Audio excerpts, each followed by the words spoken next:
அந்த இடத்துல போயிட்டு ஒரு உயிர் போகுதுன்றப்போ அவ்வளவுதான் டிபார்ட்மெண்ட் வேலை செய்யலாம் அப்படின்னு பாத்தீங்கன்னா நானே இப்ப ட்ரைபல் வில்லேஜுக்கு எல்லாம் போயிட்டு ஒரு அவங்களுக்கு அவேர்னஸ் கொடுக்குறேன். ஏன்னா சில ட்ரைபலுக்கு பீப்புளுக்கு வந்து என்னன்னா சில அவங்களுக்கு ஒரு விழிப்பு இல்லை. அன்டைம்ல என்ன பண்ணிடுறாங்கன்னா நான் வந்து ஒரு 12 மணிக்கு 1 மணிக்கு 3 மணிக்கு இப்ப நடந்தது பூரா அப்படித்தான் நடந்திருக்கு. இதுக்கு என்ன பண்ணா கோயிலுக்கு போயிட்டு நேரம் 3 மணி ஆனவுடனே ட்ரிங்க் யூஸ் பண்ணிடுறாங்க.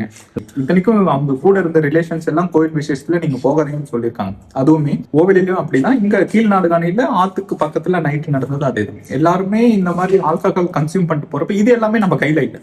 வேற ஏதாவது ஒரு டவுனுக்குள்ள வந்துருச்சு, ஸோ எங்களுடைய ஏதாவது ஒரு அலட்சியத்தினால வந்துச்சுன்றப்போ நம்ம சரி ஓகே நெக்ஸ்ட் ஸ்டெப் எதனால அது வந்துச்சுன்னு இம்ப்ரூவ் பண்ணிக்கலாம். இது எல்லாமே அவங்களுடைய சேஃப்டியை ஃபர்ஸ்ட் இண்டிவிஜுவல் சேஃப்டியை கூட பார்க்காம அவங்க நைட்டு இந்த டைமுக்கு காட்டுக்குள்ள யாருமே போகக்கூடாது. அவங்க கடைசியா நடந்த இன்சிடென்ட்ல கிட்டத்தட்ட 2 கிலோமீட்டர் ரேடியஸ்ல யாருமே கிடையாது. அந்த இடத்துல போயிட்டு ஒரு உயிர் போகுதுன்றப்போ அது வந்து இது அவ்வளவுதான் டிபார்ட்மெண்ட் வேலை செய்யலாம் அப்படின்றது.